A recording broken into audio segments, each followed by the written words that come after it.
صحیح مسلم میں ہے،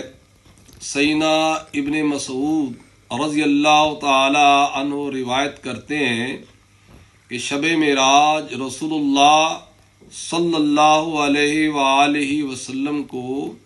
3 عظیم نعمتوں کا تحفہ دیا گیا۔ ان میں سے ایک دن رات میں 5 وقت کی نماز، دوسرا سورہ البقرہ کی آخری 2 آیات، اور تیسری بات یہ کہ آپ کی امت میں سے جو آدمی شرک نہیں کرے گا بالآخر اس کی مغفرت کر دی جائے گی۔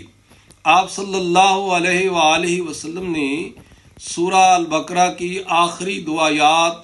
آمن الرسول سے لے کر اینڈ تک، جن کو خواتیم سورہ البقرہ کہتے ہیں، ان کے بارے میں فرمایا کہ یہ مجھے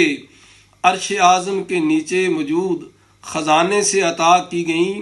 اور مجھ سے پہلے کسی نبی کو عطا نہیں کی گئیں۔ ان آیات کی فضیلت یہ ہے کہ ان آیات کو جو آدمی رات کے وقت عشاء کی نماز کے بعد پڑھ کر سوئے تو یہ اس کے لیے قیام اللیل یعنی تہجد کی نماز کے قائم مقام ہو جاتی ہیں، یا جو عبادات رہ جاتی ہیں اس کو کفایت کرتی ہیں۔ ان آیات میں اللہ تعالیٰ کی رحمت اور دعا ہے۔ آئیے ہم ان آیات کو اپنی زندگی کا حصہ بنا لیں۔